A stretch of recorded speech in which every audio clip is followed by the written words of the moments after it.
Imagine standing in September 1944, deep in the Netherlands, when the sky suddenly fills with thousands of parachutes drifting down like pale ghosts, the ground shaking as tanks grind forward, and the bridges over the great rivers becoming the prize that could decide the war itself. This was Operation Market Garden, one of the boldest Allied gambles of World War II. And yet tonight we are not looking through the eyes of the victors, but through the men ordered to resist them, the German soldiers who fought with empty stomachs, worn boots, and a stubborn will that refused to break. They were not the invincible Blitzkrieg armies of the past, but a patchwork of veterans pulled from the Eastern Front, boys barely old enough to shave, men recalled from leave or pressed into service, and together they faced one of the most daring assaults in history with little more than discipline, instinct, and the strength of comradeship. In ruined houses, in muddy fields, in fog so thick it erased the horizon, they endured hunger, cold, exhaustion, and fear. And yet they stood, hour after hour, day after day, holding bridges that history said they could not hold. And in their silence and persistence, they shaped the outcome of the war in ways few ever hear. This is the forgotten story of what it was like to fight on the German side of Operation Market Garden, told not as glory, not as victory, but as human endurance, at its most fragile and its most unbreakable. The night is quiet now, and as you listen, perhaps from a warm bed or a softly lit room where the hum of distant life fades in the background silence, I want to take you gently back into a time that seems far away yet still lingers in memory. Time when Europe held its breath in the autumn of 1944, and men on both sides of the front prepared for an operation that would decide not only cities and bridges, but the very rhythm of war itself. And tonight we are not standing with the victors, or with the familiar stories told from above, but instead we sink into the perspective of the German soldiers who held the ground, who waited in quiet towns and misty fields when the great Allied gamble known as Operation Market Garden began. And here already is a soft mystery, because history often tells you about the airborne drops, about the paratroopers who fell through the sky with silk canopies blooming like strange flowers, about the tanks that tried to push their way through narrow Dutch roads. But less is said about the men in gray and faded uniforms who found themselves defending rivers and bridges, men who had lost faith in victory yet still obeyed, men who sat with cold rations in ruined farmhouses and wondered how much longer this strange war could go on. And so tonight, let us lean into their side of the story, where the rain on helmets, the weight of a rifle, and the whisper of footsteps on wet cobblestone become part of a lullaby of history. You are safe as you listen. Nothing here will disturb your rest. This is not a story to jolt, but to settle, like a quiet fire where the flames move slowly and the shadows stretch across the walls. And before we sink further in, take a breath. With me and notice where you are right now. Are you lying under a heavy blanket, listening from a distant city? Perhaps in the late hours when streets are empty and lamps glow dimly, or maybe in the early morning when the world is still half asleep? Wherever you are, I welcome you. And if you have not yet, I softly invite you to subscribe to this channel so that together we can return to these quiet histories night after night, building a ritual of listening, of finding rest in stories, once buried in books. And as you do, tell me quietly in your heart from where you are listening, a small gesture of presence across time and place. Because even in the war we are about to step into, presence meant everything. The presence of comrades beside you, the presence of silence when no order came, the presence of sudden noise that shattered the calm. And now imagine yourself standing in the Netherlands in September 1944, where the air carries the smell of wet earth and smoke from distant villages, where the canals reflect a sky heavy with low clouds, where German troops were not the confident forces of the early Blitz, but tired men, many too young or too old, pulled together into formations with dwindling supplies and uneven weapons, yet positioned along a narrow stretch of ground that would soon become one of the most contested landscapes of the war. And in the stillness before the first aircraft appeared overhead, you would have seen them lighting cigarettes with cupped hands, writing hurried notes to families they might never see again, patching torn uniforms with thread pulled from old blankets, or sitting quietly with faces drawn in fatigue as they listened to rumors of an Allied thrust, rumors of parachutes. Filling the skies, rumors that this might finally be the end, though no one said it too loudly, because to speak of endings in that moment was to acknowledge how thin their world had become. The Germans at Arnhem, at Nijmegen, at Eindhoven, these men we often think of as faceless defenders, were in truth as human as any who marched against them. And the story of Market Garden from their eyes begins not with triumph, but with waiting. With the strange hush before thunder, with the sound of a kettle boiling in a farmhouse kitchen commandeered by soldiers, with boots left drying near a hearth, with rifles stacked neatly against a wall, with letters folded carefully into breasts, pockets like talismans, and perhaps with a prayer whispered under the breath of a young soldier who had never before seen combat, or an older veteran who had already seen too much. And so in this moment, we step softly into their world, not to glorify nor to excuse, but to listen, to imagine the rhythm of their days and nights, to feel the weight of history through their eyes, and to rest in the paradox that even in war, there were pauses, there were silences, there were moments when the world seemed to hold its breath just as you are now, listening quietly, safe, allowing the story to unfold around you like a dream. You can drift inside the morning over the Dutch countryside unfolded in shades of gray, the low clouds pressing down as if the entire sky were heavy with secrecy, and the men stationed along dikes, bridges, and narrow streets moved through their routines with a slowness born of fatigue and repetition.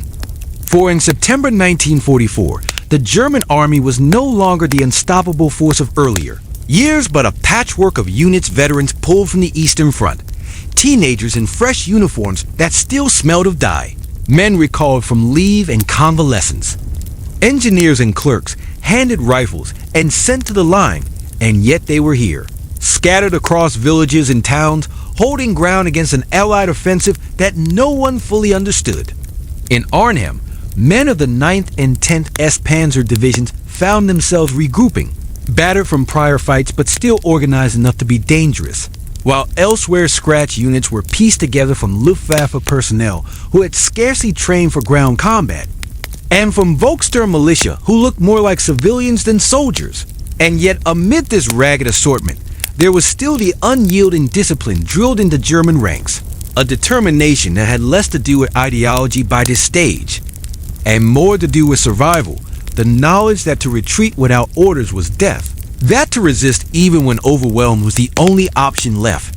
And so on that quiet morning, men sat in dugouts carved from the sandy soil, listening to the distant rumble of artillery that came and went like thunder rolling across the flat land, while officers paced with maps that seemed increasingly outdated, trying to guess where the next blow would fall.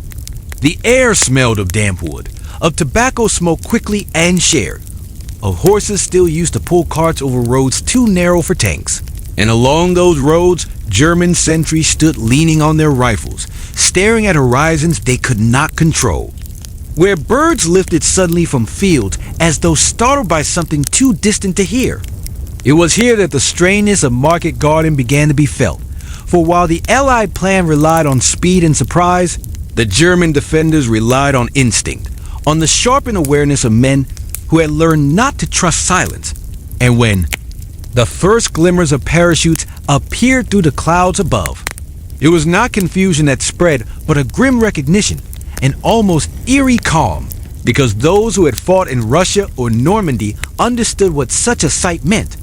The war was arriving directly overhead, raining men and weapons into their very streets, and there would be no time to call for reinforcements, no time to fortify beyond what was already in place. Rifles were lifted, machine guns set on tripods, binoculars trained on the sky, and yet for every soldier staring upward, there was another staring inward, thinking of family left behind, of farms and homes that felt impossibly far away, of warm kitchens and quiet evenings that seemed like memories from another life. And as the parachutes blossomed white against the clouds, they looked almost peaceful, like drifting seeds or petals. And for a heartbeat, one could almost forget that each carried a man armed and determined. a soldier landing to kill or be killed. And still the German defenders watched, their boots in mud, their fingers tightening on triggers, their breath visible in the cool air, while the world around them began to fill with the roar of aircraft and the strange rustle of canopies unfurling. A sound like fabric sighing across the heavens. In farmhouses requisitioned as command posts, telephones rang with urgent voices reporting drops to the north, to the west, to the very edges of towns thought safe only hours before, and couriers on bicycles darted down lanes carrying scraps. A paper that told officers what they already feared, that Market Garden was no small raid, but a massive thrust designed to break through the Netherlands and cross the Rhine. A bold attempt to strike at the very heart of Germany before the year's end. Yet even amid this chaos, daily life lingered in almost tender details. For soldiers still queued for coffee brewed weak and bitter, still polished boots out of habit, though the mud would claim them within minutes, still adjusted the straps. On helmets that never seemed to fit right, and still found brief humor in small things, like a crow stealing bread from a supply wagon or a comrade slipping on wet straw. Laughter rising quickly and fading just as quickly as if it had no place here. And all the while the skies darkened with descending figures, a surreal storm of men drifting into orchards, onto fields, into canals, some landing safely, others tangled in trees, some cut down before they touched the ground, others crawling to cover and firing before they had even gathered their parachutes. The defenders responded with a mixture of discipline and desperation, firing rifles that jammed in the damp, cranking machine guns until barrels smoked, and lobbing grenades that rolled oddly across the flat fields, while artillery units scrambled to bring their pieces to bear. Horses straining against harnesses as guns were hauled into position, shells unpacked with shaking hands, orders shouted through the confusion. And yet even then, beneath the noise and fury, there was the rhythm of breathing, of footsteps on earth, of men who had already resigned themselves to whatever was coming, because war had long ago stripped away the illusion of control. In Nijmegen, in Arnhem, in scattered farmhouses and barns, German soldiers found themselves suddenly at the center of history. And though historians later would chart the movements of brigades and battalions, the men themselves experienced only the moment-to-moment survival, the sting of cordite in their noses, the ache of carrying ammunition boxes, the ringing in ears after an artillery blast, the scrape of knuckles against stone as they clawed into cover, the dizziness of exhaustion mixed with adrenaline.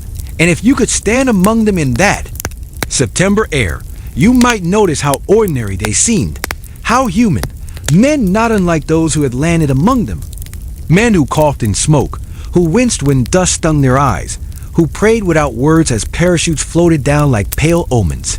And in that strange balance between fear and calm, between duty and despair, the German defense of Market Garden began to take shape, one field, one bridge, one breath at a time, while the world narrowed to the patch of ground beneath each pair of boots. And the only certainty was that silence had ended and everything now was held in the grip of war's relentless noise. The battle that unfolded across the Dutch towns and countryside was unlike the sweeping offensives that many German soldiers had known in earlier years. For instead of grand maneuvers, it became a fight over hedgerows, canals, and narrow bridges, each place suddenly holding the weight of history.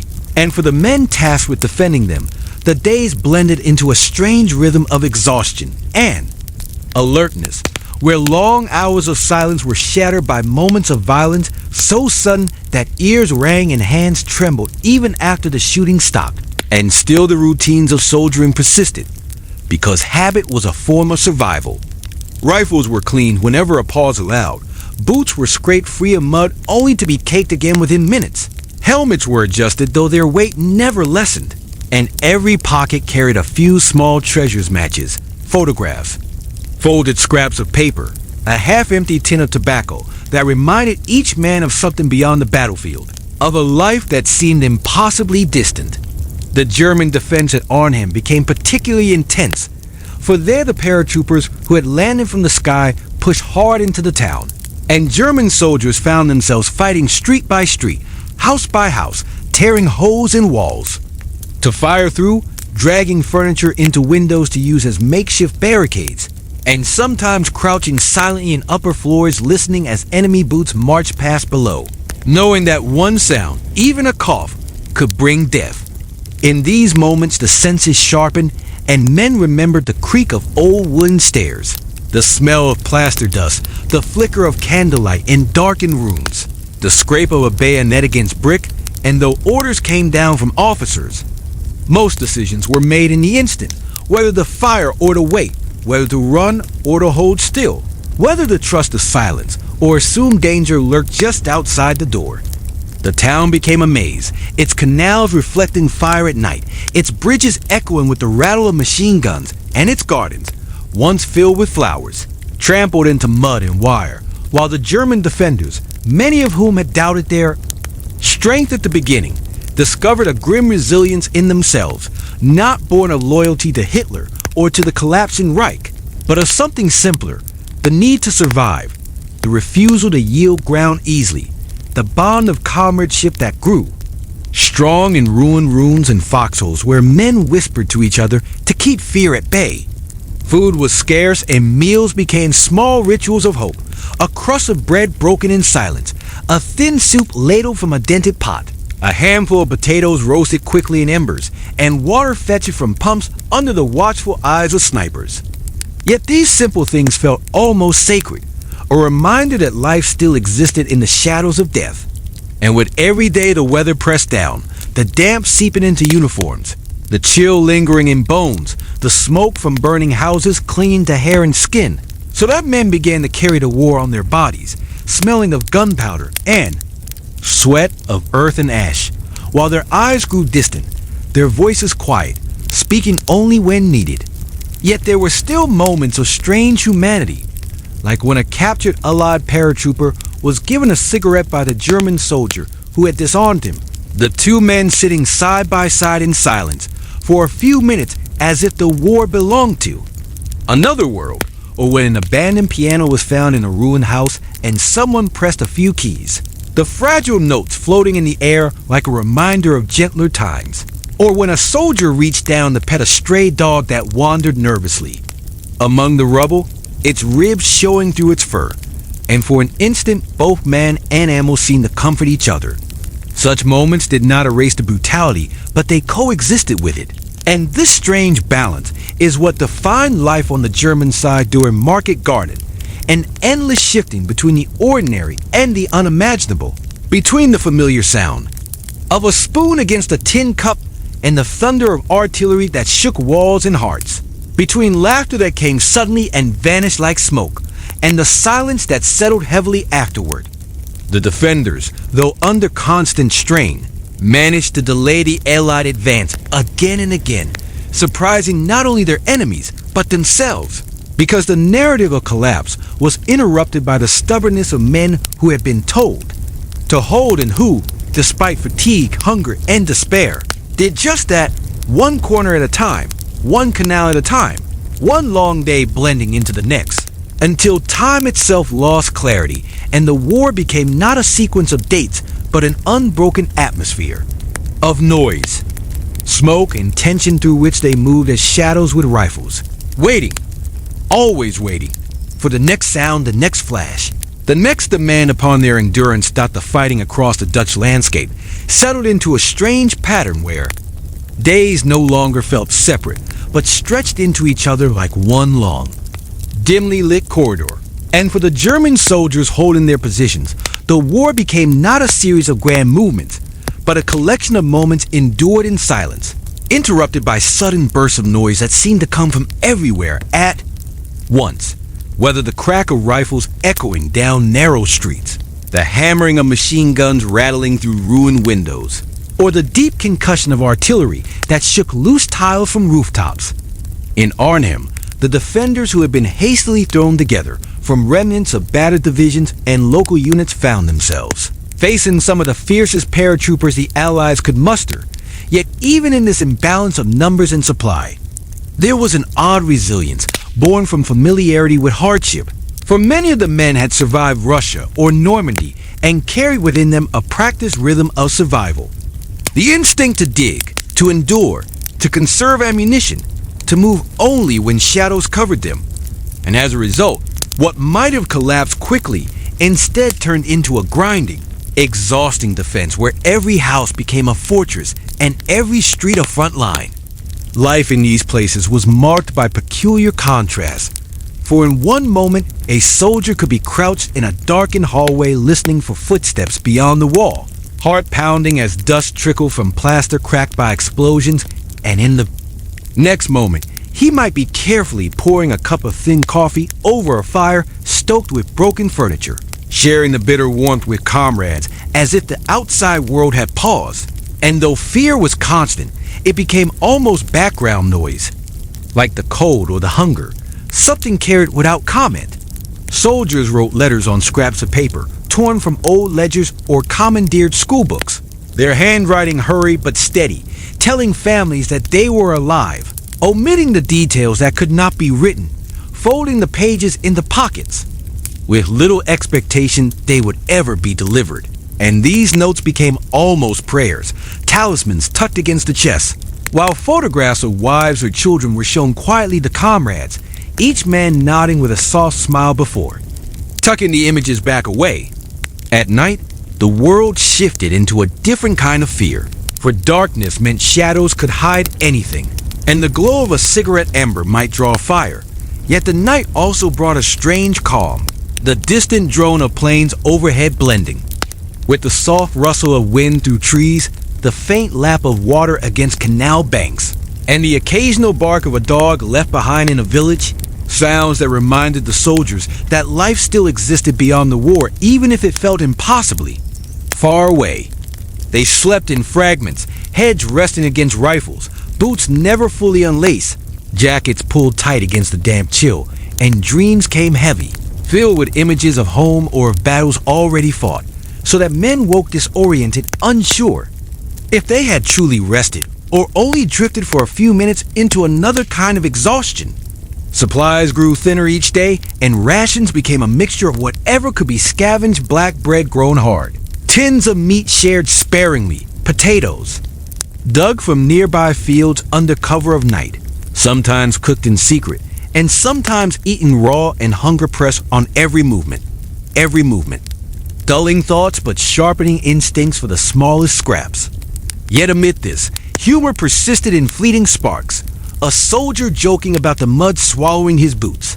Another laughing when a helmet slipped too low over his ears. Small bursts of humanity that seemed almost defiant against the weight of their situation. And all the while, the battle raged in uneven waves, paratroopers pushing forward, tanks rumbling along narrow roads, artillery raining down, and the defenders answering with whatever they had left, sometimes little more than stubbornness and the memory of past fights.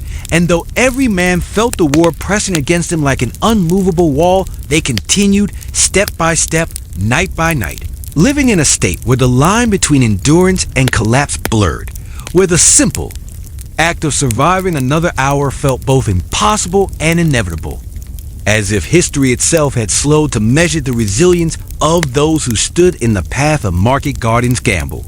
For the German soldiers caught in the tightening struggle, time was measured not in days or hours, but in sensations that repeated endlessly until they seemed to merge into one long memory. The constant dampness of socks that never fully dried, the grit of mud ground into every seam of a uniform, the weight of a rifle carried so long it became an extension of the body, the dull ache of shoulders from hauling ammunition boxes, and the way hunger settled into the stomach like a permanent stone, dull and heavy, so that even the faint smell of potatoes roasting somewhere nearby felt like a cruel reminder of what could not be reached. The fighting around Arnhem, Nijmegen, and the smaller villages in between took on the feel of a labyrinth, each street corner revealing either silence that felt dangerous in itself or sudden bursts of fire that forced men to dive against walls and crawl across broken ground. And the German defenders, though exhausted, learned quickly how to adapt, using ruined houses as cover, cellars as hiding places, canals as barriers. and fields of tall grass as screens for movement. And in this way, the countryside became both enemy and ally, shaping every encounter. Commanders moved among their men with little ceremony, their uniforms stained and worn, issuing orders in clipped voices while often carrying weapons themselves. Because there was no clear line now between officers and soldiers, only groups of men holding together against pressure that seemed ready to break them at any moment, and yet they endured, drawing on habits drilled into them long before. Habits of digging in, of rationing bullets, of watching the horizon with endless patience, of sleeping whenever sleep could be stolen. Letters that had been written earlier were read and reread until the paper softened and tore. Names whispered into the cold air before an attack. Silent promises that if survival came, those names would be spoken again in peace. Though few truly believed peace was near, for the sense that the war was drawing to its end hung over everything like the mist itself, and still no one could imagine how many more days or months it might drag on. Odd details etched themselves into memory, the sound of a church bell ringing once and then falling silent after the tower was struck, the sight of cows wandering through fields where shell craters smoked, the strange beauty of parachutes caught, high in trees fluttering endlessly in the wind, and the taste of rainwater collected in helmets because canteens had long run dry. Each of these became part of the texture of life in the German ranks, experiences that seemed ordinary in there. Repetition yet surreal when looked at closely, as if the world had become both too real and too dreamlike at once. Men who had once thought of themselves as clerks, farmers, or students now moved with the reflexes of soldiers, reacting without thought when gunfire snapped across the air, yet still carrying in their eyes the memory of what they had been before. And it was in their silences, in the pauses between battles, that those memories seemed most alive. When a soldier stared too long at the smoke drifting from a ruined chimney, or when another carefully adjusted the buckle on his boot as though the small act might anchor him to the world. Humor still flickered in these silences, strange and quiet. A soldier joking that the pigeons overhead were better messengers than the broken radios, or another laughing when his comrade's helmet fell off into a puddle. And these small sparks of laughter spread quickly, fragile but vital, reminding everyone that they were human even when the world insisted otherwise.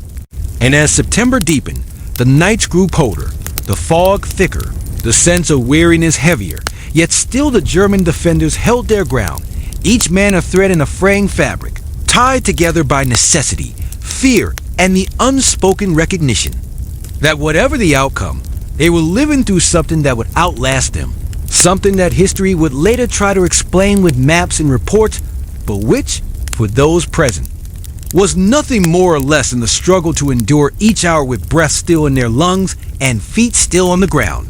The struggle wore on with a weight that seemed to press down not only on the shoulders of the men, but on the very air around them, as if the Dutch sky itself had grown tired of the constant noise of guns. And for the German soldiers holding their ground, it was no longer about the grand strategy that commanders discussed in distant headquarters, but about the immediacy of survival, about how to find enough warmth to make it through another night, how to keep mud from swallowing boots entirely, how to silence the trembling in hands when rifles had to be reloaded under fire. In Arnhem, the houses had become shells of themselves, walls cracked open to reveal rooms scattered with broken furniture, children's toys, or family portraits half buried under plaster, and yet these ruins became positions from which men fired, hid, and endured, transforming the remnants of ordinary life into fortresses of necessity. In Nijmegen, the great bridge arched over the river like a monument, and the defenders stationed there felt both pride and dread, for they knew its importance, knew it was more than just steel and concrete, but a crossing that could determine whether the Allies would surge deeper into Germany or be held back, and so the bridge was guarded with ferocity, machine guns dug into embankments. Artillery zeroed in from both sides, every approach watched with eyes that had grown bloodshot from lack of sleep. Supplies remained scarce, and men chewed stale bread as if it were stone, or boiled whatever they could scavenge from nearby fields. A beetroot here, a handful of turnips there, sometimes shared among a squad with quiet reverence as though it were a feast, and the hunger sharpened everything, making senses more alert, thoughts more fragile, tempers more easily sparked, but also bonds more deeply felt. For to pass along even half a crust of bread was to declare friendship stronger than the war. Days blurred into a cycle of watchfulness, short bursts of fire, sudden retreats, and long stretches of waiting where the smallest sounds became unbearable. The creak of wood underfoot, the drip of water from a cracked pipe, the rustle of a rat in the corner of a cellar. And yet within that waiting, there was also a kind of trance, a state where men learned to exist in half alertness, ready to wake from shallow dozes at the slightest movement. Weapons were treated with a reverence bordering on ritual, bolts cleaned again and again, barrels wiped though they would soon be fouled again, and magazines checked obsessively, because a jam at the wrong moment meant death, and so rifles became almost companions, objects touched more often than anything else, carried as if they were extensions of the body itself. The weather remained a constant enemy, the rain falling in sudden bursts, soaking through greatcoats, chilling men to the bone, while the fog that rolled across canals and fields obscured friend and foe alike, turning every silhouette into a question, every shadow into a threat, and men grew used to firing not at certainty, but at suspicion, then falling back into silence when the mist swallowed all. Yet within these grim patterns, moments of strange stillness offered themselves, as when a soldier paused to watch the way leaves fell into a canal and drifted away quietly, or when another crouched beside a broken wall and noticed a single flower, still standing in a garden untouched by shellfire, or when a group of comrades huddled together for warmth laughed softly at the memory of a song once sung at festivals. The tune hummed faintly, carrying for a few seconds through the ruined streets, before fading back into the heavy air. These fragile glimpses of humanity did not erase the darkness, but they threaded through it like thin strands of light, giving shape to endurance when everything else seemed to collapse. And for the German soldiers of Market Garden, endurance was all they had left, carried in tired limbs, in whispered words. In the stubborn way they lifted their rifles again each morning, knowing that the world was collapsing around them, but determined in some quiet way to stand as long as breath remained in their lungs. The longer the battle stretched on, the more it seemed to consume every trace of ordinary life. And for the German soldiers dug into their positions, the war had become not only a fight against advancing paratroopers and tanks, but against the erosion of their own strength. For each day without proper rest or food wore deeper into their bodies, hollowing cheeks and darkening eyes. Yet still they moved through the motions of soldiering with a determination that seemed almost automatic, as if their muscles had been trained to endure when the mind had already grown numb. In Arnhem, entire neighborhoods were reduced to rubble, and men crawled through gaps in walls to move from house to house like shadows. The streets too dangerous to cross in the open, while in Nijmegen, the bridge stood as both lifeline and target, its steel frame shuddering under constant bombardment, defended with the knowledge that losing it might mean losing everything. And so men clung to it with a stubbornness born not from ideology, but from the grim recognition that retreat meant disaster. The air was thick with the smell of cordite and smoke, the kind of smell that lingered in clothes and hair so completely that men could no longer tell where their own bodies ended and the battlefield began. And the soundscape was an unrelenting mixture of boots splashing through water, shells screaming overhead, machine guns rattling until barrels glowed, and voices shouting orders that often dissolved into chaos when the din grew too loud to hear. And yet amid this violence, there were long pauses where nothing happened. Stretches of silence so complete that the drip of water from broken gutters or the faint scratching of a rat could make men flinch, convinced that the next attack was seconds away. Hunger remained a constant companion, and meals, when they came, were little more than scraps, perhaps a crust of bread softened in water, or a thin stew brewed from whatever roots could be scavenged, eaten quickly in the dark before someone else could spot the faint glow of a fire. And these meager meals carried a weight far greater than their nourishment, for to eat together was to confirm survival, to remind each other that they were still alive. Conversations were few, mostly whispers traded in cellars or behind walls, words about families far away, about rumors of the front, about how long this battle might last, though no one dared to predict aloud, for fear that any prediction might summon its opposite, and so most communication was wordless nods, gestures, the simple act of handing a comrade a canteen before taking a sip yourself.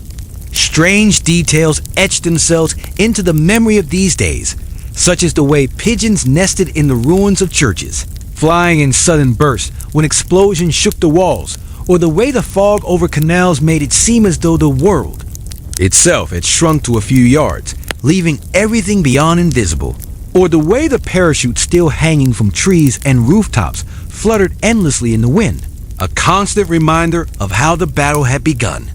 And though the German soldiers were weary, though their boots cracked and their coats grew thin, though their spirits carried the weight of too many defeats already endured, they found themselves bound together in ways that defied words, relying on the quiet strength of comradeship, on the knowledge that the man beside you would share his last cigarette or help you drag a wounded friend out of the line of fire. And in that bond, there was a strange kind of endurance that allowed them to keep standing when everything else urged collapse. So that even as September waned and the battleground on, they moved through it like figures carved into the landscape itself, silent, stubborn, and unwilling to yield. The battle by now had settled into a grim endurance that stripped away every illusion of glory, leaving only the raw facts of survival. And the German soldiers who held the line against Market Garden felt themselves worn thin by the endless strain, their bodies aching from carrying weapons and supplies across churned fields, their minds dull by lack of sleep, yet still sharp enough to react in an instant when the sudden crack of gunfire or the whistle of incoming shells shattered the fragile calm. For even an exhaustion instinct kept them alive. The streets of Arnhem had become a lattice of barricades, overturned carts, and broken furniture piled high to block roads. While in farmhouses outside the towns, men crouched at windows blackened with soot, rifles balanced on sills, listening for footsteps in the night. And in Nijmegen, the looming bridge remained the center of both hope and fear, its steel beams echoing with each blast. A structure that seemed indestructible, yet trembled under the relentless pounding. And to defend, it was to live under the constant awareness that at any moment it could become a tomb. The weather worsened with each passing day, rains falling in sheets that turned trenches into mud-lined graves, soaking uniforms until the cloth clung heavy and cold, and fog rolling in so thick that men could barely see a few steps ahead, their breath mingling with the mist as they stumbled through ruined fields, and this dampness carried into their very bones, making joints ache, making hands stiffen around rifle stocks, and still they pressed on, carrying out orders not with enthusiasm, but with the weary acceptance of men who knew there was no alternative. Hunger gnawed ceaselessly, and food became an obsession whispered about in the lulls between battles.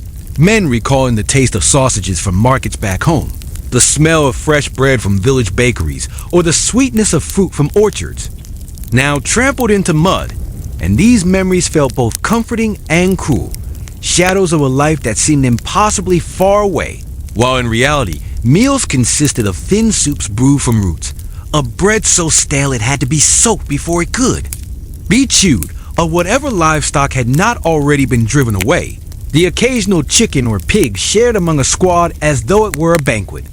The men moved through their days in silence, more often than words, their communication reduced to nods, to gestures, to the silent passing of ammunition or the offering of a cigarette lit with trembling hands. And in these gestures there was a quiet intimacy, a shared recognition of fragility that bound them closer than speeches or commands ever could. The world around them carried strange, haunting details that lodged themselves in memory. The sound of church bells silenced halfway through a toll when the tower was struck. The way abandoned bicycles leaned against walls as though waiting for their owners to return. The flutter of pigeons scattering when gunfire broke out. And above all, the constant presence of parachutes still hanging in trees, drifting endlessly in the wind like ghosts of the first day, reminders that the battle had descended from the sky. And yet, within this grim atmosphere, sparks of humanity still appeared. A soldier humming a lullaby under his breath without realizing it. Another carving initials into a piece of wood to steady his nerves. Or a group of men sharing a story that made them laugh quietly, even while shells fell not far away. Their laughter fragile but real, a defiance of despair. The war pressed on from every side, yet these men, too young, too old, or simply too tired to imagine themselves as heroes, continued to hold their places with a stubbornness that defied the collapse everyone expected, and in their silence, in their endurance, they became part of the landscape itself, figures among ruins, shadows moving through mist, holding ground not because they believed in victory, but because they could not imagine doing otherwise. And so Market Garden for them was not a grand operation, not a clash of strategy and commanders, but the simple and endless act of surviving from 1 hour to the next. The days stretched on as if time itself had lost meaning. And for the German soldiers entrenched in Arnhem, Nijmegen, and the surrounding villages, every hour was marked by the same grinding mixture of fear, fatigue, and routine, where the line between life and death grew so thin that it seemed little more than a matter of chance. Yet they carried on as if chance itself could be bent by discipline. By the way, they kept their rifles ready. By the way, they kept watch through shattered windows. By the way, they forced themselves to move even when their bodies begged for rest. The fighting had torn apart entire neighborhoods, leaving walls standing like skeletons against the gray sky. And inside those ruins, soldiers huddled in corners, their boots sinking into plaster dust, their ears tuned to every echo, every creak of floorboards, every whisper of wind through broken beams, because anything might signal movement, and movement might mean an enemy close at hand. The bridge at Nijmegen still stood as a towering presence, its steel arches lit at night by the flames of burning buildings, and its defense became not only a military task, but a psychological burden, for each man stationed there felt himself standing at the threshold of something greater, guarding not just a span of metal, but the very boundary between defeat and survival. And so even when hunger made their hands shake and cold seeped into their bones, they clung to their positions with a desperation that was half duty and half instinct. Food remained scarce, and men gnawed at crusts of bread as hard as stone, softened them in cups of rainwater, or chewed raw roots pulled from the ground, while those who were lucky enough to find a tin of meat or a handful of sugar shared it, with quiet ceremony, dividing it carefully as if dividing hope itself, because to share was to remind one another that they were not entirely lost.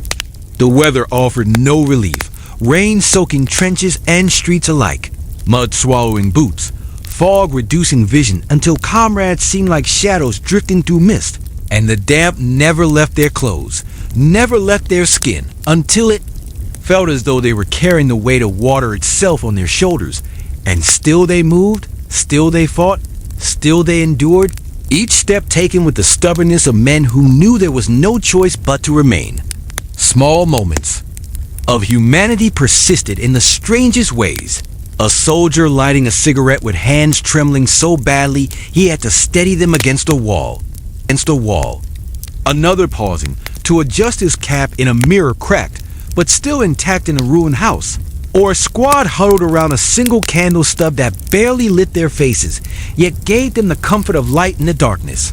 And these fragments of normal life clung stubbornly to existence, as if refusing to yield to the war that tried to erase them. Communication often broke down, radios failing, lines cut, couriers risking their lives on bicycles or on foot, and so rumors spread faster than orders. Rumors of massive Allied reinforcements, rumors of collapsing lines, rumors of counterattacks that might never come. And though no one knew what to believe, they all understood that the battle was far from over. And so they stayed alert, listening for the telltale sounds of approaching footsteps, watching the horizon for silhouettes against the sky, living each hour as if it might be their last. Yet in their silence, in their hunger, in their weary determination. These German soldiers became more than defenders of positions. They became part of the very ground itself, absorbed into the mud, the rubble, the fog, holding on not because they believed in victory, but because letting go was unthinkable. And so market guarding continued as a test not of strength or numbers, but of endurance. And in that endurance, the German side revealed itself not as faceless opposition, but as men, human in their suffering, human in their stubborn will to stand, human in the fragile moments of kindness they offered each other, even in the midst of devastation. The fighting had by now become an endless cycle of noise and silence, of sudden bursts of violence followed by long stretches where nothing seemed to move but the smoke drifting from shattered rooftops. And the German soldiers who remained in Arnhem, Nijmegen, and the surrounding fields felt themselves caught inside a world that had shrunk to a few streets, a few bridges, a few fields, where survival meant enduring hour after hour without collapsing, for there was no rest, no certainty, only the rhythm of waiting and reacting. The ruins they fought from no longer felt like buildings, but like strange caves carved by fire and shell, stairways leading nowhere, rooms open to the sky, gardens reduced to mud, and yet these ruins became home, places where men slept in corners, wrapped in damp coats, where candles flickered against cracked plaster, where rifles leaned against broken furniture like companions ready to be lifted at any moment. Hunger pressed down harder with each day, and soldiers dreamed of food more than anything, remembering tastes so vividly they could almost believe they smelled them. Sausages grilled in kitchens long gone, bread still warm from the oven, stews thick with meat and vegetables, and these dreams hurt more than they comforted, because reality was a crust of bread softened in water, a potato eaten raw, or nothing at all for an entire day, and still they chewed slowly, swallowed carefully, as if each bite might hold them together for just a little longer. The weather showed no mercy, rains coming and going, mud pulling at every step, fog erasing the line between friend and enemy, and the cold gnawed at fingers and toes until even pulling the trigger became an act of effort, yet still they clung to their weapons, their hands stiff but determined, because the thought of being unarmed in such a world was more terrifying than the exhaustion that weighed on them. Sleep became a thing of fragments, a few minutes stolen behind a wall, a half-hour doze in a cellar, heads nodding forward before jerking awake at the sound of distant fire. And in these restless moments, men dreamed not of battles but of home, of quiet streets, of voices long unheard, of mothers and wives and children whose faces grew sharper in memory the further away they felt. Yet despite the endless grind, humanity surfaced in peculiar details, like a soldier playing with a stray cat that wandered into a ruin, stroking its fur with hands rough from carrying weapons, or another humming a tune so quietly it seemed more like a thought than a sound, or a group of comrades laughing briefly when one slipped in the mud, their laughter echoing strangely in the silence before fading away. A reminder that even here, even now, there was room for a moment of life. The sounds of battle never stopped entirely, sometimes near, sometimes distant, a constant backdrop to existence, and men learned to interpret each noise with precision, to know by ear the difference between incoming shells and outgoing fire, to count the seconds between whistle and impact, to recognize the rattle of different weapons, and in this grim education, their survival depended. Still, above all, it was endurance that defined them. The refusal to abandon their posts even when logic said collapse was inevitable. The way they gripped their rifles with stiff fingers, the way they shared the smallest scraps of food, the way they nodded to each other in silence, as if to say we are still here, and that was enough. And so market garden from their perspective was not a story of sweeping movements and bold commands, but a story of mud, smoke, hunger, and stubbornness, lived minute by minute, breath by breath, inside the ruins of a land that had become both battleground and home, where each soldier was reduced to the simplest of truths: to hold on, to keep breathing, to remain standing even when everything else seemed determined to bring them down dot by the middle of the fighting the German soldiers. Defending Arnhem, Nijmegen, and the surrounding countryside had become shadows of themselves, moving more from habit than from strength, their faces hollow, their eyes ringed with sleeplessness, their uniforms stiff with mud and rain, yet still they carried on, with a quiet determination that seemed impossible to extinguish. The ruins around them no longer shocked, for shattered houses, broken bridges, and streets littered with debris had become the normal landscape, and in that strange normality men adapted, finding ways to carve out existence within destruction. Crouching in cellars that smelled of damp stone, laying blankets over beams to make makeshift shelters, using rubble itself as cover, and even finding moments to rest where only weeks earlier families had gathered for meals or celebrations. The transformation of ordinary life into battlefield too complete to dwell on for long. The rhythm of combat had its own cruel order, beginning with sudden blasts of artillery that shook the ground, followed by the rattle of machine guns and the crack of rifles, then fading back into uneasy silence where every soldier waited for the next wave, their hearts pounding even when no sound came, because silence often carried more fear than noise.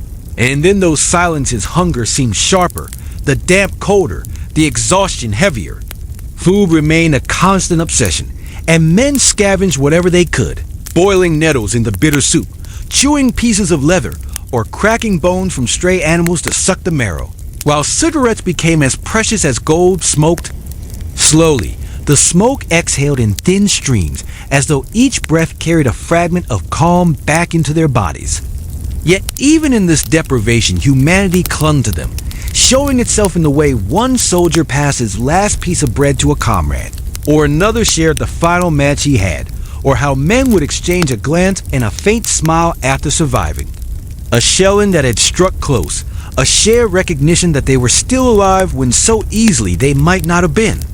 The weather pressed heavily, rain soaking into every layer of clothing, fog drifting low across fields until soldiers appeared as nothing more than silhouettes, and the cold gnawed constantly, hands shaking as rifles were held, feet numb in, boots that squelched with water, and yet all this discomfort became part of the background, carried silently alongside the weight of weapons, the ache of hunger, the strain of vigilance.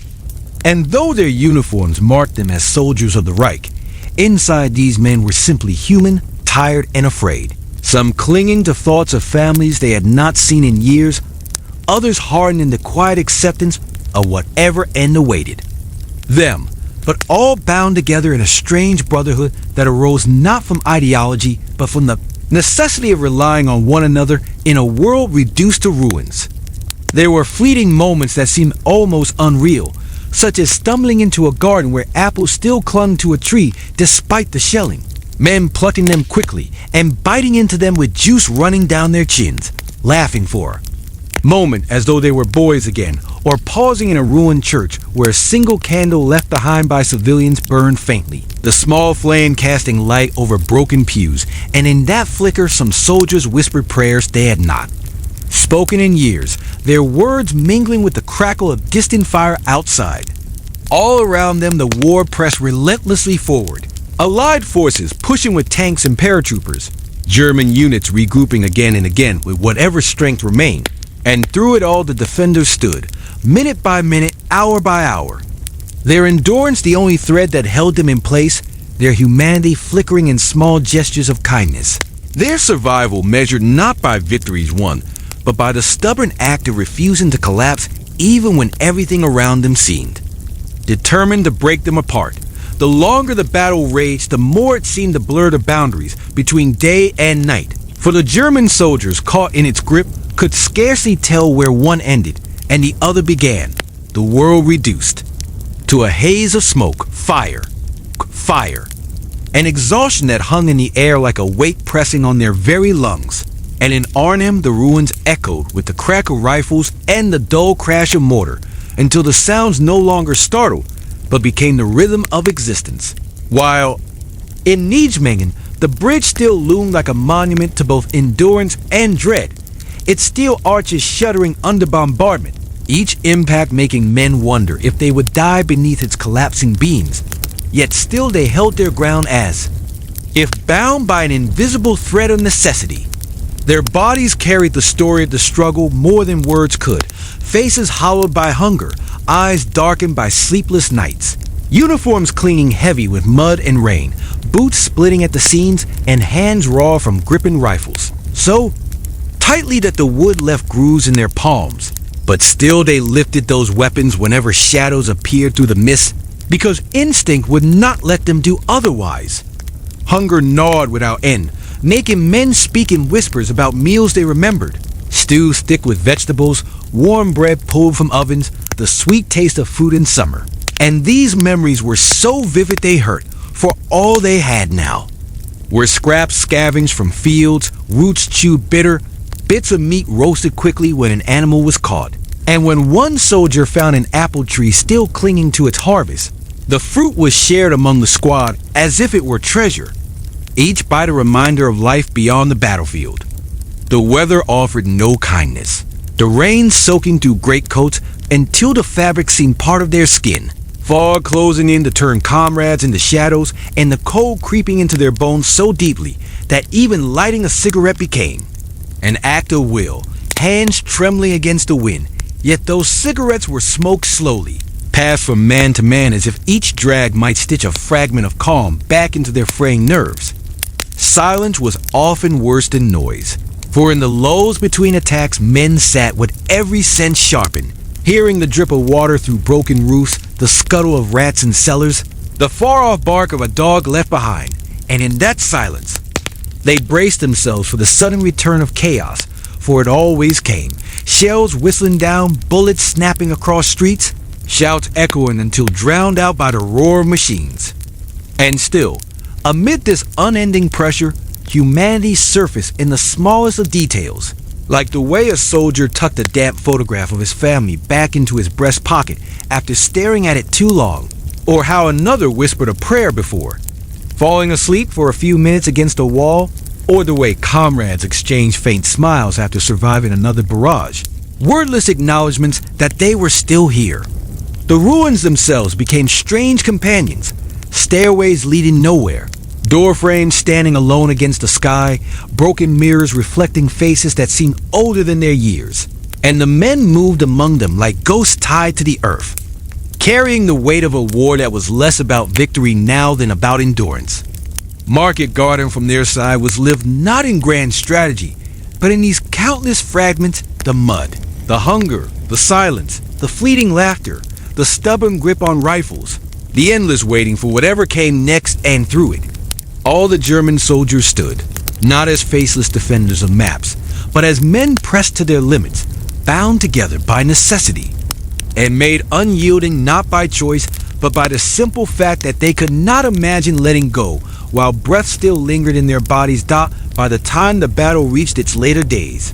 The German soldiers who still clung to their positions moved through the shattered towns and fields like men suspended between worlds, no longer shocked by destruction but dulled by its constancy. For every street they defended was reduced to rubble, every canal choked with debris, every bridge trembling under the strain of shells and footsteps. And still they carried on with a strange rhythm that had more to do with habit than with belief in victory. Because belief had long since drained away, replaced by the simple compulsion to endure. Arnhem was a ruin of broken homes and collapsed walls, its gardens turned into trenches, its churches scarred by fire. And in these ruins the soldiers crouched in cellars, their boots sinking into wet earth, their eyes scanning doorways that opened onto nothing, their ears tuned to the smallest sounds, and when silence fell it was heavier than noise, filling them with the uneasy knowledge that something unseen was always approaching. Nijmegen remained the anchor of their struggle, the bridge still towering as both a lifeline and a target, its steel ribs echoing with every impact, its shadow stretching across the river where barges drifted in pieces, and soldiers stationed. There lived with the knowledge that any moment could bring collapse, and yet they stayed, guarding it with rifles that felt heavier with each passing hour, their fingers stiff from the cold but refusing to let go. Hunger had grown beyond knowing pain into a dull emptiness that left men lightheaded, their thoughts slowed by lack of nourishment. And still they scavenged what they could, boiling weeds, gnawing leather straps, trading cigarettes like precious coins, And when the rare chance came to share something better, an egg found in an abandoned coop, a handful of apples shaken from a tree, the meal became a ritual of survival. Divided carefully, eaten slowly, each bite savored as though it might be the last. The weather pressed down with its damp relentlessness, the rain soaking every thread of cloth until uniforms clung like a second skin, the fog curling low over fields until even comrades a few steps away looked like phantoms, and the cold sank deep in the bones, stiffening joints and fingers until even lifting a rifle was an effort. And yet still they held those rifles, cradled them like lifelines, checked their bolts again and again as though ritual itself might keep them safe. Sleep was broken into fragments, stolen in corners, heads nodding against walls, men drifting into half-dreams filled with images of home-warmed kitchens, voices of children, the smell of food cooking that hurt more than comforted when they awoke. And yet these dreams were clung to as fiercely as weapons, because memory gave them something the battlefield could not take. Humanity persisted in moments that seemed impossibly fragile, like a soldier pressing a flower between the pages of a battered notebook, another humming a hymn in the quiet before dawn, or a pair of comrades laughing quietly at a joke whispered through clenched teeth even as shells crashed outside. And in these gestures life asserted itself, faint but unbroken, threading through the ruins like roots through stone. The battle from their side no longer felt like a campaign, but like a storm they lived inside, a storm that gave no rest, that howled and roared and then fell silent only to begin again, and through it they moved like figures bound to the earth. Their existence reduced to breath, to hunger, to the weight of rifles, and the stubborn refusal to collapse. Their survival not a matter of faith and victory, but of something quieter. The unwillingness to let go of life, even as the world demanded it not, as the battle dragged further into September. The German defenders seemed to exist in a world stripped of all but the most basic elements of survival. Their days measured in the weight of mud on their boots, the rumble of artillery that rolled across the sky like distant thunder, and the gnawing emptiness in their stomachs that never left. And though they were weary to the core, they remained bound to their posts with a kind of stubborn endurance that surprised even themselves. Arnhem was now a city of shattered stone and drifting smoke, its streets filled with rubble, its houses gutted and blackened. And yet in those ruins, German soldiers crouched with rifles across their knees, peering through broken doorframes at streets where paratroopers might appear at any moment. While in Nijmegen, the bridge stood like a wounded giant, scarred and battered but still unbroken, defended by men who understood it was more than steel and concrete, that it was the artery upon which the battle turned, and they guarded it with a vigilance that bordered on obsession, eyes never leaving its approaches, hearts quickening with every distant sound that might herald an attack. Hunger remained their constant companion, and meals became little more than rituals of endurance. Crusts of bread softened in water, bitter greens pulled from fields, bones boiled into thin broth, each bite swallowed slowly as though to prolong its comfort, and cigarettes smoked down to the last shred of paper, shared among comrades in silence. The faint glow of embers a reminder of fragile warmth against the damp chill. The weather pressed hard against them, rain drenching their coats until the fabric sagged heavy with water, fog reducing the world to a handful of yards, every shape uncertain, every sound magnified, and the cold creeping into their bodies until hands shook on rifle stocks and feet went numb inside rotting boots. Yet still they moved through it all with the quiet discipline of men who had long ago stopped asking for comfort. Exhaustion deepened, and sleep when it came was broken and shallow, snatched in moments when the guns fell silent, men resting their heads against walls or collapsing in the corners of cellars, their dreams flickering with images of families, of meals once shared, of voices they had not heard in years. And these dreams, though painful, kept them tethered to life, reminders that the world had once been different and might someday be so again. Yet even in this darkness, flashes of humanity persisted.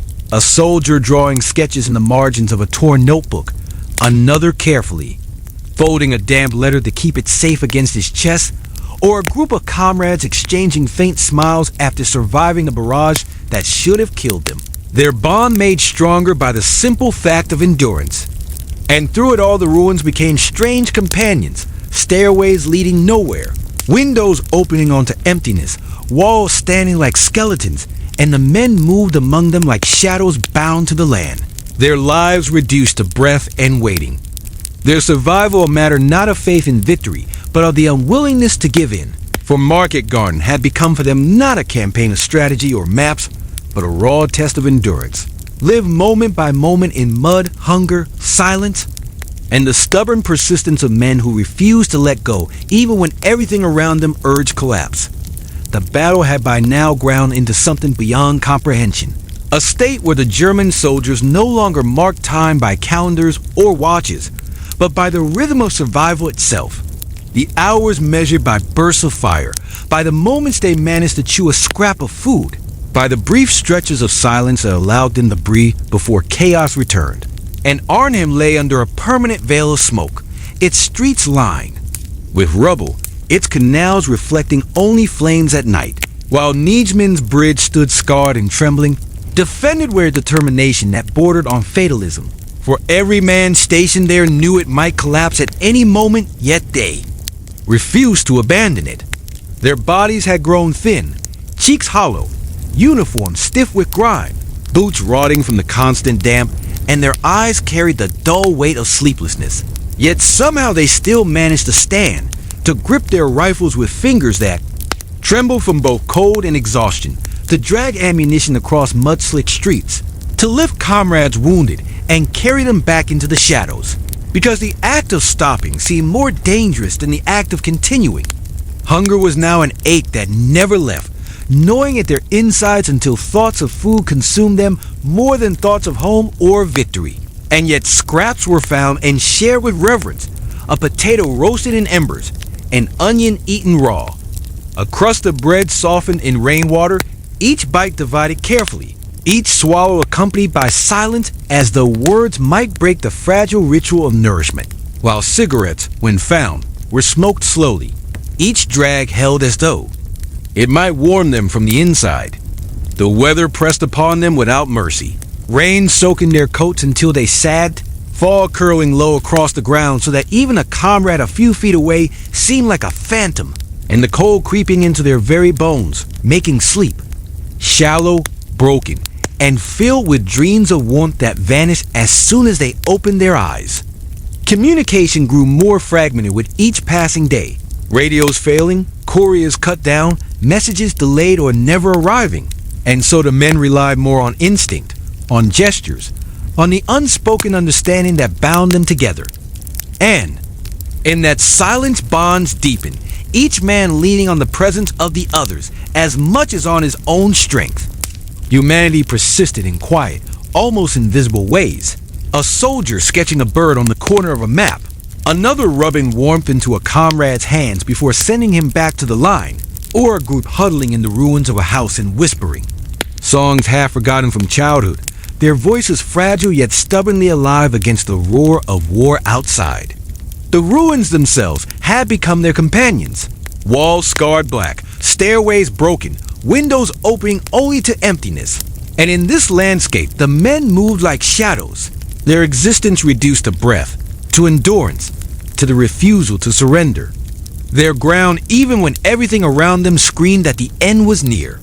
And so Market Garden for them was not a sweeping clash of armies, but an endless grind of mud. Smoke, hunger, cold, and silence lived minute by minute, endured with the stubborn persistence of men who, though weary to the core, refused to fall. While life still clung to them dot by the late stages of the battle, the German soldiers still holding their positions had grown into something like figures carved from the very ruins around them. Their movements slow but precise, their faces gaunt, their uniforms hanging loose on thin frames. And yet, despite exhaustion, they carried on with a stubborn persistence that seemed less like choice and more like instinct, as though survival itself had become automatic.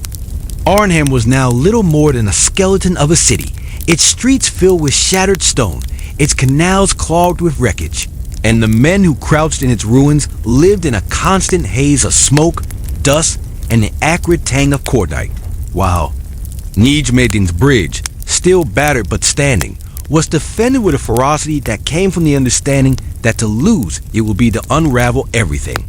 And so the men stationed there stood watch through fog and rain, their eyes red from sleepless nights, their ears tuned to every sound of boots on steel or the rattle of distant fire.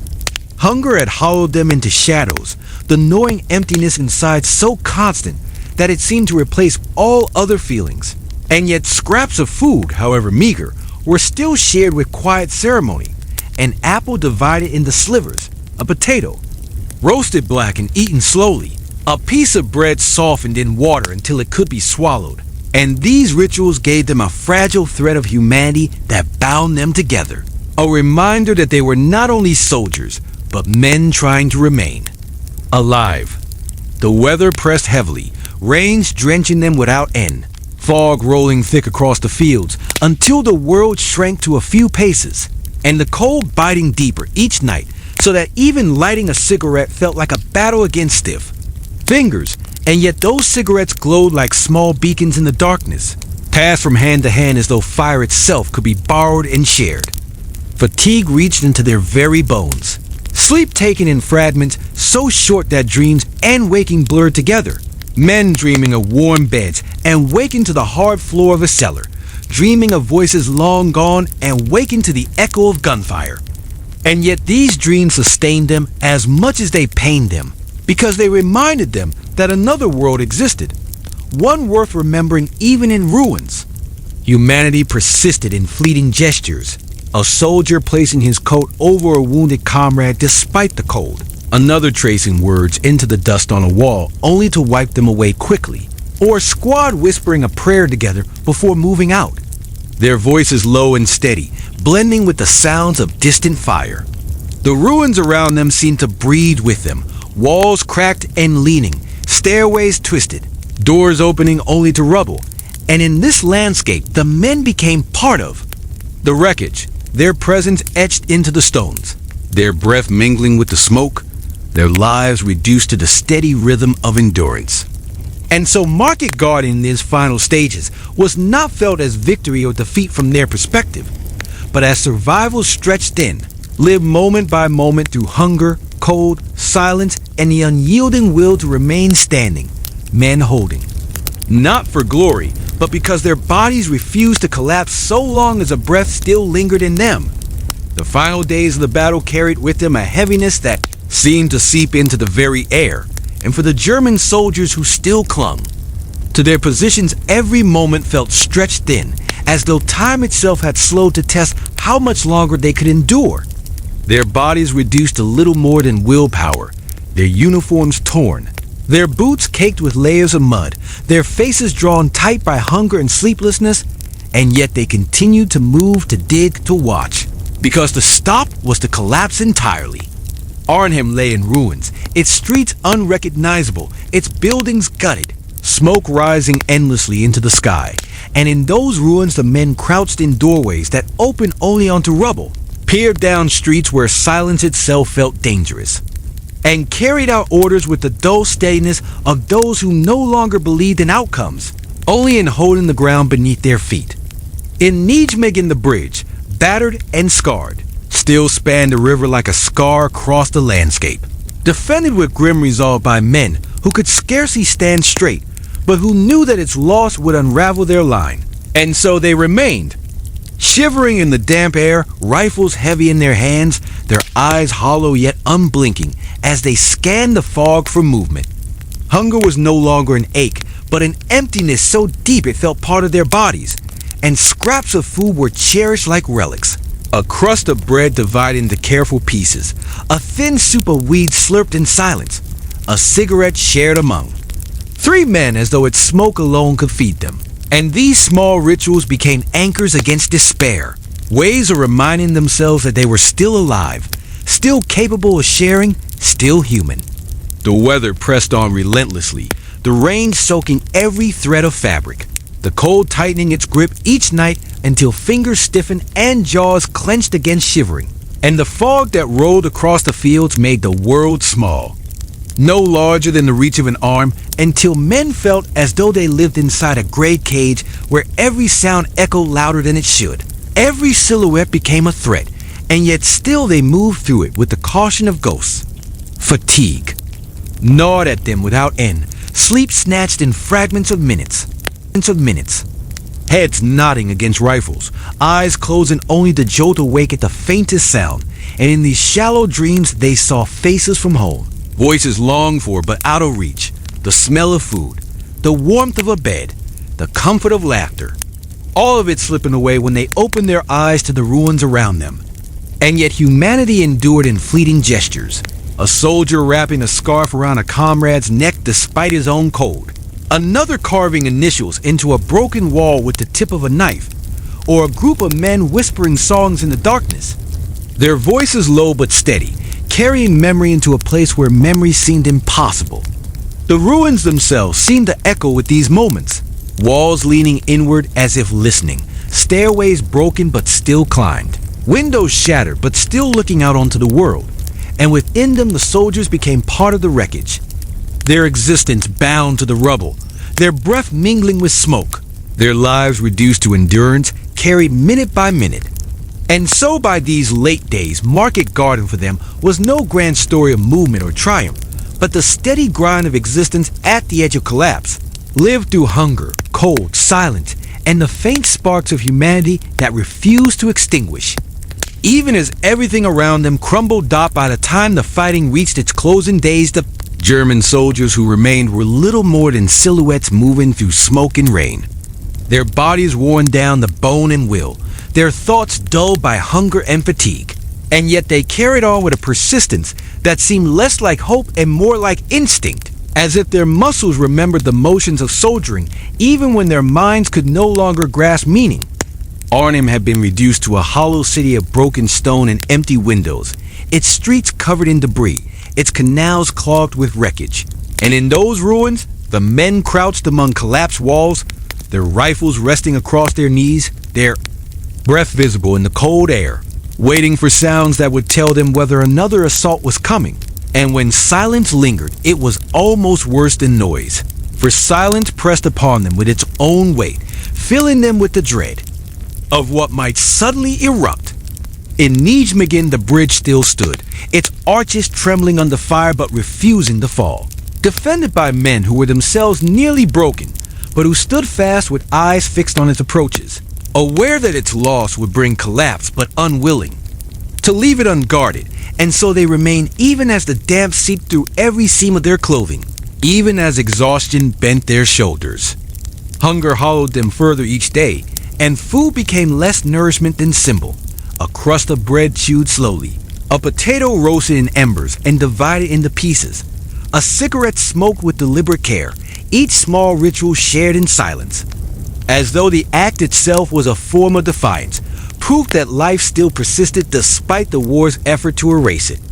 The weather pressed on, rain soaking trenches until they became shallow ponds, mud sucking at boots until every step felt like lifting stone, fog drifting thick across the land so that men appeared as shadows a few feet away, and the cold crept deeper into their bones until even gripping a rifle required effort, fingers stiff and raw. Yet still they did, because letting go was unthinkable. Sleep came in fragments, stolen in corners of cellars or behind collapsed walls, dreams filled with images of kitchens, of fields, of voices left far behind, and waking from them hurt more than the dreams themselves. Yet men clung to them because memory was sometimes the only warmth left. Humanity surfaced in gestures too small to be noticed by history, but large enough to matter in the moment. A soldier wrapping a blanket around a wounded comrade, another sketching shapes in the dirt. To distract himself, a few men humming a melody together in the dark, as if to remind each other that the world had once been filled with music. And so the ruins became their companions, silent witnesses to every whispered prayer, every shared crust, every laugh that broke through fatigue. The broken walls and blackened beams sheltering men who had been reduced to shadows yet who still endured. And Market Garden for them, in those final days, was not remembered as a grand clash of armies, but as an endless grind of breath and mud and hunger, endured minute by minute, held together by silence, by stubbornness.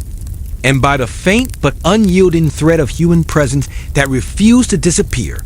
The battle by now had stripped everything down to its rawest form, leaving the German soldiers as fragments of themselves, gaunt and hollow but still bound to the ground they defended, their bodies moving more from habit than strength, their faces set in expressions of quiet endurance rather than belief, and Arnhem lay in such ruin that it resembled not a city but a broken skeleton. Its streets unrecognizable, its homes gutted, its churches standing as shells of stone, and within this devastation the men crouched with rifles always within reach, their boots heavy with mud, their eyes fixed on shadows as though they might come alive at any second. In Nijmegen, the bridge still carried its weight across the river, scarred and blackened but unbroken, guarded by men who felt themselves bound to it as if by invisible chains, watching its approaches through mist and smoke, their hearts quickening. At the smallest sound, their hands stiff from cold yet unwilling to let go of their weapons, because to abandon the bridge was unthinkable. Hunger had reduced them to creatures of instinct, gnawing at scraps of food, boiling weeds, chewing on leather straps when nothing else remained. And yet whenever a crust of bread or a piece of fruit could be found, it was shared with deliberate care, divided slowly, as though the act of sharing mattered more than the taste itself, a ritual that kept them tethered to one another and to a world beyond the ruins. The weather had become another enemy, rain soaking them without pause, fog turning the land into a gray maze, the cold creeping into their bones until their limbs felt heavy. And yet even in this misery they carried on, their weapons cradled, close as if the steel itself might give warmth, their movements slow but steady, their discipline unbroken even in exhaustion. Sleep was more memory than reality, taken in fragments of minutes, heads dropping forward before jerking awake at the crack of fire or the crash of falling stone. And in those shallow dreams came faces of family, voices of wives, the laughter of children, the warmth of kitchens and fields, and waking from them hurt more than the battle itself. Yet men clung to these memories because they reminded them of why they still breathed. Humanity appeared in fragile gestures, a soldier covering a comrade with his coat, another sketching crude drawings on the wall of a cellar, a few humming softly together in the dark to keep fear at bay. And these acts, small and easily forgotten, became the lifelines of their existence. The ruins around them seemed to echo these fragments, walls leaning like tired shoulders, stairways leading only to open sky, windows shattered yet still framing the smoke-filled horizon, and in these ruins the soldiers moved like shadows bound. To the land, their presence carved into the rubble itself, their endurance the only proof that they had not yet yielded. And so in these late days of Market Garden, their experience was not one of strategy or victory, but of survival carried breath by breath, a quiet persistence against hunger, against cold, against exhaustion, a refusal to collapse even when every part of the world around them urged them to do so. When the battle at last began to fade, the German soldiers who had endured its weight found themselves standing amid a landscape so ruined it seemed as if the earth itself had collapsed under the strain. Arnhem reduced to shattered bones of stone and timber, Nijmegen scarred but still holding its bridge. The fields churned into mud and silence, and within this devastation the men remained, hollowed by hunger, shaken by exhaustion, yet still alive, their breath visible in the cool air, their eyes carrying the memory of what they had seen. They had fought not with the confidence of earlier years, but with the weary stubbornness of men who knew there was no other path but to endure. And their endurance had held longer than many thought possible, slowing an advance that had once promised to break into Germany before winter. And so in their silence, they carried a strange awareness that they had shaped history not by choice, but by necessity. Their bodies bore the marks of the struggle, hands raw from gripping rifles without pause, boots cracked and sodden, coats stiff with mud, faces lined as though years had passed in weeks. And yet their humanity had not vanished, for they had shared food when there was almost none, lifted comrades from rubble, whispered songs in the dark, passed cigarettes from hand to hand, laughed briefly at small accidents, and in those gestures kept alive a thread of life when everything else sought to erase it. The weather, the hunger, the silence, the fire, all had pressed against them. But none had broken them completely. And when quiet finally came, it was almost unbearable. The absence of noise more jarring than the thunder of guns, leaving them sitting in ruins listening to their own breathing, uncertain of what it meant to have survived. Market Garden for them was not remembered as victory or defeat, not as strategy or maps, but as mud and hunger, as silence and fire, as a test of endurance that left them standing like shadows among ruins, carrying memories that would never fade. And perhaps even now, as you listen in the stillness of your own room, with the world outside quieter than the battlefield they once endured, you can feel a trace of their presence, the echo of boots in mud, the whisper of breath in cold air, the quiet persistence of men who refuse to fall. And maybe that awareness allows your eyes to grow heavier, your breathing slower, until the story fades into the rhythm of your own rest, leaving you with the lingering thought that even in the darkest of times, humanity does not disappear. It flickers gently, stubbornly, like a candle sheltered in cupped hands against the wind. Silence finally settled across the Dutch fields after the battle had passed. The German soldiers who remained behind were not men who felt triumph, but men who carried the strange weight of having simply endured. Their presence marked less by victory than by survival, their bodies thin, their uniforms tattered, their spirits quiet, and yet they still breathed, still walked among ruins that only days before echoed with thunder. Arnhem was a hollow shell of itself, its bridges scarred, its streets lined with debris where children once played, and Nijmegen stood with its great bridge still intact. But the air around it carried the smell of smoke, the echo of gunfire that seemed carved into the very steel, and for the soldiers who had stood there, it was impossible to imagine it without remembering the fear, the exhaustion, the hunger that had bound them to it. They had survived not because they believed in causes or victories, but because something in them refused to collapse, because instinct carried them through when strength was gone, because the bond of comradeship held them upright when their own bodies threatened to fail, and in that bond lay their last remaining humanity. Their memories were filled with fragments that history books would never hold, the flicker of a candle in a ruined cellar, the taste of an apple shared in silence, the hum of a song whispered in the dark, the faint warmth of a cigarette passed from hand to hand, the brief laughter that slipped out despite the devastation. And these fragments lingered more than the clash of armies or the movement of maps, for they were proof that even in devastation the human spirit did not disappear.